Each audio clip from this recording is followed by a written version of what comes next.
Selamat pagi jemaat yang dikasihi oleh Tuhan. Bersyukur kepada Tuhan untuk hari baru Tuhan berikan kepada kita kembali pada hari ini, tepatnya hari Kamis 6 Februari 2025. Kita akan berkarya dan tentu seturut dengan tanggung jawab yang telah diberikan kepada kita.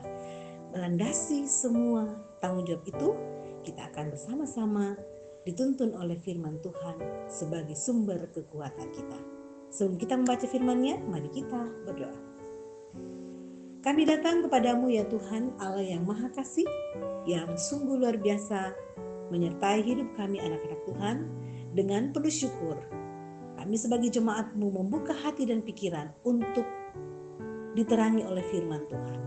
Bersabdalah Tuhan, kami telah siap untuk mendengarkannya. Di dalam nama Tuhan Yesus kami berdoa. Amin. Kisah para Rasul, pasal yang ke-9, kita akan membaca ayat 6 sampai ayat yang ke-28.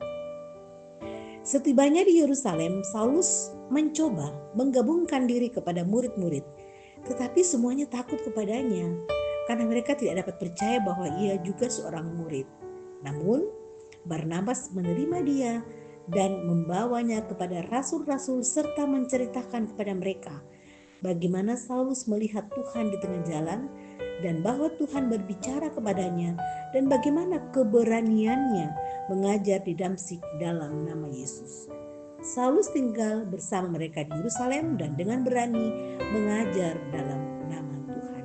Amin. Kuasa transformasi Kristus. Pernahkah Anda mendengar cerita tentang seseorang yang begitu jahat hingga tidak ada yang percaya saat ia berkata bahwa dirinya telah berubah? Mungkin kita merasa mustahil mengampuni seseorang dengan masa lalu yang begitu kelam. Seperti itulah reaksi murid-murid di Yerusalem saat melihat Saulus. Bayangkan saja, mereka tahu siapa Saulus, penganiaya jemaat yang kejam dan tidak kenal ampun. Namun sekarang tiba-tiba dia datang dan berkata ingin bergabung sebagai saudara seiman. Kisah ini tentang kuasa transformasi yang hanya dapat dilakukan oleh Kristus. Saulus menjadi Paulus adalah salah satu bukti terbesar dari kuasa Kristus yang mengubah hidup. Dari seorang penganiaya yang penuh kebencian, Saulus berbalik menjadi seorang pemberita Injil yang penuh kasih dan keberanian. Dalam dunia kita, banyak orang yang merasa bahwa mereka terlalu jauh dari kasih Tuhan karena dosa dan masa lalu mereka. Masyarakat kita seringkali meragukan perubahan yang dialami seseorang. Kita cenderung menilai orang berdasarkan masa lalunya, bukan melihat potensi perubahan yang bisa terjadi karena perjumpaan dengan Kristus. Namun seperti halnya Saulus yang diterima oleh Barnabas dan kemudian menjadi Paulus yang dipakai Tuhan secara luar biasa, begitu juga Tuhan mampu mengubah hidup siapa saja yang bertemu dengannya. Transformasi yang dilakukan oleh Kristus tidak mengenal batas dan tidak tergantung pada masa lalu seseorang, tetapi pada kuasa kasih dan anugerah. Sama seperti transformasi Saulus menjadi kesaksian yang kuat bagi jemaat dan menjadi alat pertumbuhan gereja, demikian pula kesaksian hidup kita bisa menjadi alat Tuhan untuk membawa orang lain mengenal Kristus. Jangan malu membagikan kisah bagaimana Tuhan mengubah hidup Anda, karena itulah bukti kuasa transformasi Kristus yang nyata.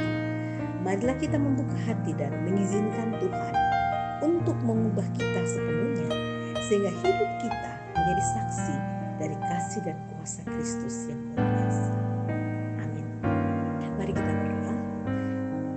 Tuhan, terima kasih firman-Mu sangat menuntun perjalanan hidup kami sebagai anak-anak Tuhan. Terima kasih. Biarlah firman hari ini menuntun jemaat melakukan karya yang Tuhan percayakan dengan luar biasa. Banyak hal yang dapat diubah ketika itu terjadi oleh karena rancangan dan kuasa Tuhan. Jemaat akan beraktivitas dengan semangat karena mengaminkan Tuhan ada bersama dengan mereka. Kuatkan dan teguhkan iman jemaat apapun situasi yang sedang dialami saat ini. Tuhan ada beserta dengan jemaat, sehingga itulah kekuatan jemaat untuk selalu bersyukur dalam setiap keadaan apapun yang dialami. Ya Tuhan, Inilah doa dan syukur kami. Kami sampaikan semuanya ini kepada Tuhan. Di dalam nama Tuhan kami Yesus Kristus. Amin. Selamat beraktivitas jemaat Tuhan. Tuhan senantiasa menyertai.